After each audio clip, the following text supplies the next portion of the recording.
Good morning student. Online classes में आपका स्वागत है। कैसे हो बच्चों आप लोग? चलो आज मैं आपको कुछ व्याकरण के बारे में बताती हूँ। अपन आज उपसर्ग के बारे में पढ़ते हैं। उपसर्ग क्या है? उपसर्ग कितने प्रकार का होता है? उपसर्ग क्या है? दो शब्दों से मिलकर बना है, जिससे उप का अर्थ समीप या पास तथा सर्ग का अर्थ है रचना, अर्थात पास में जुड़कर या शब्द के पहले जुड़कर नया अर्थ देने वाले शब्द की रचना करना है। आगे समझ में? दो शब्द से मिलकर बना है, जिसमें उप का अर्थ समीप या पास और सर्ग का अर्थ रचना, अर्थात पास में जुड़कर या शब्द के पहले जुड़कर नया अर्थ देने वाले शब्द की रचना करना है। संस्कृत के उपसर्ग। अब उपसर्ग के प्रकार में पहला है संस्कृत के उपसर्ग, हिंदी के उपसर्ग, उर्दू और फारसी के उपसर्ग, अंग्रेजी के उपसर्ग। संस्कृत के अव्यय जो उपसर्ग के रूप में प्रयोग किए जाते हैं और एक से ज्यादा उपसर्गों का प्रयोग भी होता है। प्रमुख हमारे ये 5 हैं। पहला है संस्कृत के उपसर्ग।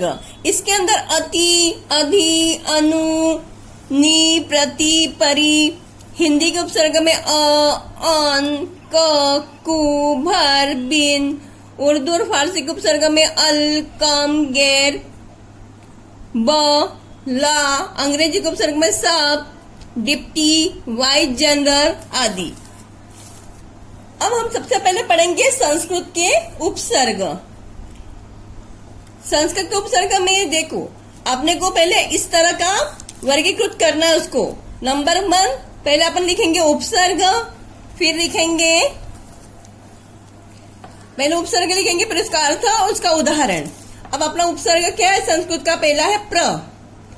प्र इसका अर्थ होता है अधिक, आगे, अधिक या आगे। तो इसके अंदर अपन प्र लगाते हैं। प्रख्यात, प्रबल, प्रस्थान, प्रकृति। दूसरा है अनु, यानी पीछे, अनुयायी, अनुचर, अनुगामी। तीसरा है अभि, सामने और निकट। इसका है अभिनेता, अभिसार, अभिनव। फिर है अति, अधिक या फिर ऊपर, अतिसार, अतिरिक्त, अतिशय। फिर है दूर, बुरा। इसका अर्थ होगा बुरा या कठिन, दुर्गम, दुर्दशा, दुर्जन। इसके अलावा भी इसके अनेक संस्कृत के अनेक उपसर्ग है। जैसे उत, उसका होता है अर्थ ऊंचा, श्रेष्ठ। उसका अर्थ होता है उत्साह, उत्थान, उत्पन्न, उन्नति, उत्कर्ष। फिर निस, अभाव रहित, निसंतान, निस्तेज, निष्प्राण। अब है हिंदी के उपसर्ग। हिंदी के उपसर्ग में पहला बिन। इसका अर्थ होता है निषेध, बिना। उदाहरण है बिन जाने, बिना बोए, बिन मांगा। फिर दूसरा दू। इसका अर्थ होता है हीन, बुरा। इसका उदाहरण है दुबला, दुलार, दुकाल, दुराव। फिर है अध, आधा, अज्जला, अधमरा, अधपका। फिर है अन, अभाव, निषेध, अनहोनी, अनदेखी, अनमोल। अ का अभाव, अचूक, अमान्य, अचल। इसके अलावा भी जैसे पर, उसका अर्थ होता है दूसरा या फिर दूसरी पीढ़ी, परलोक, परहित, परदेश, परदादी। कु का मतलब होता है बुरा, कुसंगति, कुरूप, कुसमय, कुचक्र, कुकर्म। सु का मतलब होता है अच्छा या साथ, सुजन, सुघर, सुपुत्र, सुकर्म, सुविचार। अब है उर्दू के उपसर्ग। अभी हमने संस्कृत के उपसर्ग के बारे में पढ़ा, फिर हिंदी के उपसर्ग में पढ़ा। अब हम पढ़ेंगे उर्दू के उपसर्ग। ना, ना का अर्थ होगा नहीं। उदाहरण है नादान, ना समझ, नाराज। फिर बा, बा का अर्थ होता है साथ और, बकायदा, बा अदब। बिला, बिला का अर्थ होगा बिना, बिला कसूर, बिला नागा। फिर है बे यानी बिना, बेशर्म, बेलग्राम, बेनाम। फिर है खुश, खुश का अर्थ है प्रसन्न, अच्छा, खुशहाल, खुशदिल। इसके अलावा पेश, पेश का अर्थ है में, पेश एक खिदमत। सर, सर का है मुख्य, सरदार, सरहद, सरपंच, सरकार। दर, दर का अर्थ है में, दरअसल, दरमियान, दरकिनार, दर की हद। अब हम पढ़ेंगे अंग्रेजी के उपसर्ग। अंग्रेजी के उपसर्ग जैसे डिप्टी, डिप्टी का अर्थ होगा उप या फिर सहायक। इसका उदाहरण है deputy director, deputy commissioner, deputy jailer. इसके अलावा फिर हम पढ़ते हैं चीफ, इसका होता है प्रधान, मुख्य। हेड, प्रधान, मुख्य, head clerk, head office, headmaster.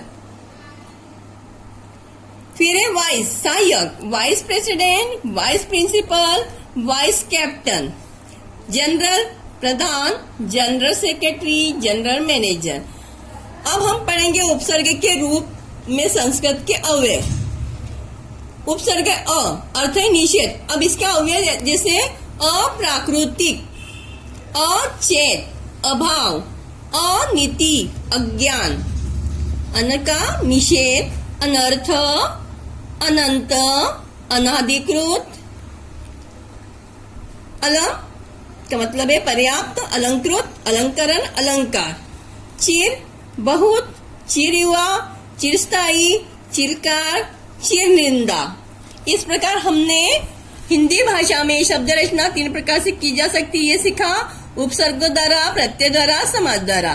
फिर जब मूल शब्द के आरंभ में किसी शब्दांत का प्रयोग करके नवीन शब्द का निर्माण किया जाए और नए बने शब्द का अर्थ मूल शब्द से भिन्न हो तो उस शब्द के प्रारंभ में लगे शब्दांत को उपसर्ग कहते हैं।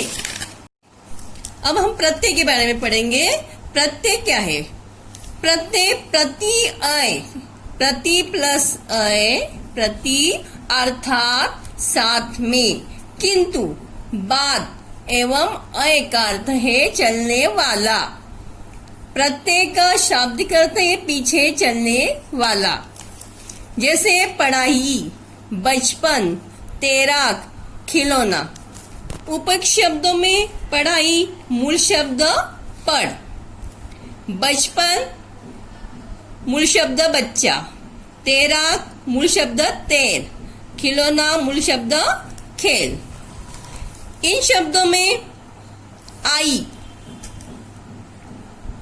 जैसे पढ़ाई में पढ़ में आई लगा हुआ है पढ़ाई, बचपन में पन लगा है पन, तैराक में आग, खिलौना में ओना। प्रत्यय लगने से ये सारे शब्द बने हैं। अब प्रत्यय की परिभाषा क्या है? वे शब्दांश जो किसी मूल शब्द के बाद में जुड़कर नया शब्द बनाते हैं और उसके अर्थ में परिवर्तन कर देते हैं, प्रत्यय कहलाते हैं।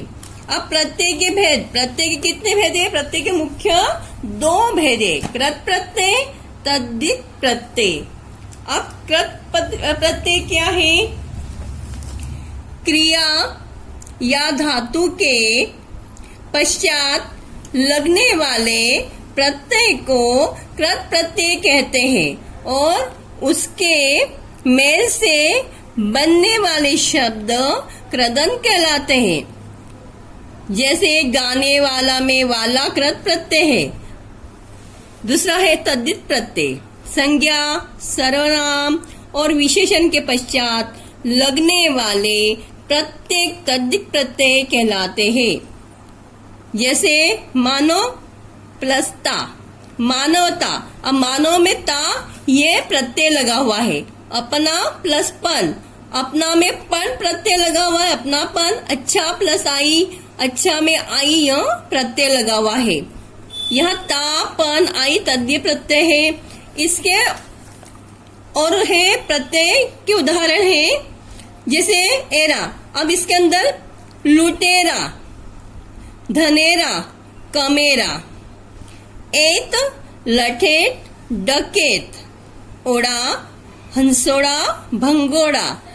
क, बैठक, मारक, सातक, जावक. अब का छिलका, मेका. इन सब में शब्द के पीछे जो शब्द लगा है वो प्रत्यय है.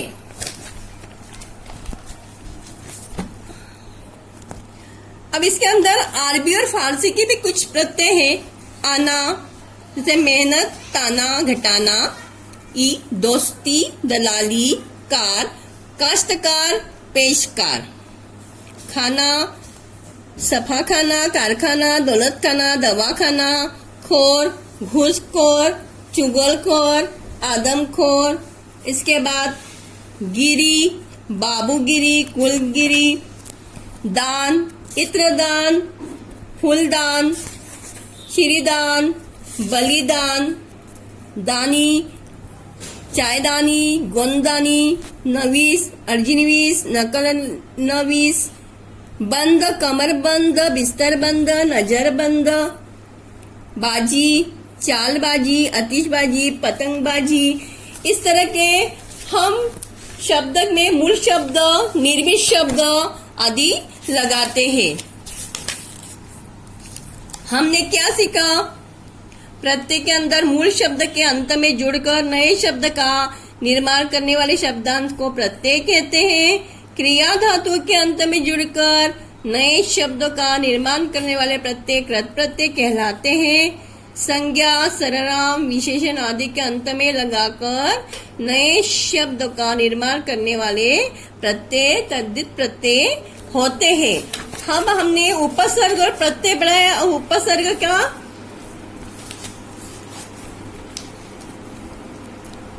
उपसर्ग के ये प्रश्न है. निम्नलिखित प्रश्न के उत्तर. उपसर्ग किसे कहते हैं? उदाहरण द्वारा स्पष्ट कीजिए. हिंदी में कितने प्रकार के उपसर्ग होते हैं, प्रयोग किए जाते हैं, ये आपको होमवर्क में करना है. इसके बाद आपके जो कुछ उपसर्ग है उसके आपको अर्थ लिखकर उनके शब्दों के प्रयोग भी करने हैं. कुछ रचनात्मक कार्यों में